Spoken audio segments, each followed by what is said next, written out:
In today's video, I'm going to teach you how to enhance your workflow by effectively using advanced field options in DocuSign. First things first, let's open the Google Chrome browser. Once it's up and running, head directly to the DocuSign website. If you're not already logged in, enter your credentials to access your personal or business account. Being fully signed in allows you to create and manage your documents seamlessly. Now we'll focus on creating or editing a template or an envelope. If you're new to this, think of templates as pre-made structures for documents you frequently use, like contracts or agreements. Envelopes, on the other hand, essentially bundle documents for sending via DocuSign.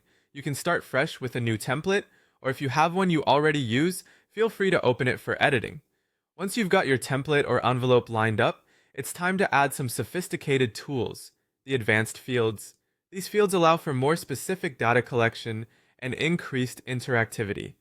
Depending on your needs, you might add drop-down menus, checkboxes, or even radio buttons. Each of these serves a unique purpose.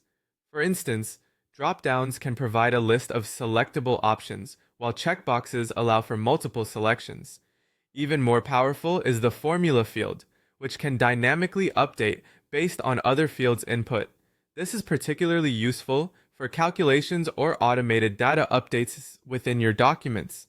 Spend a little time considering which of these advanced fields would best fit your document's requirements. Once your fields are laid out, the next step is configuring their properties.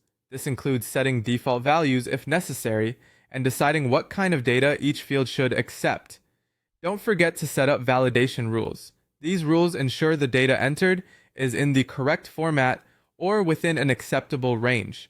For example, you might want to confirm that a phone number field only allows 10-digit inputs. Conditional logic can really streamline your document completion process. This feature lets you create dynamic document flows.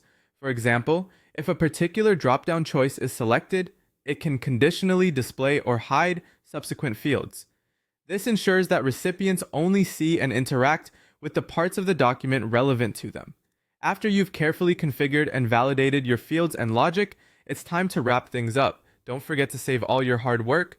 This ensures everything from your advanced fields to your conditional logic is stored and ready for use. Finally, it's time to send your document for signing. Before that, customize your data collection to make sure it aligns with the details you need from your recipients.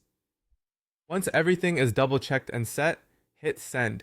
Not only does this streamline your signing process, but it also ensures you're collecting exactly the information you need in a structured and efficient manner. So there you have it. You've successfully navigated through enhancing your DocuSign documents using advanced field options. Feel free to revisit these steps anytime you need a refresher and happy document managing.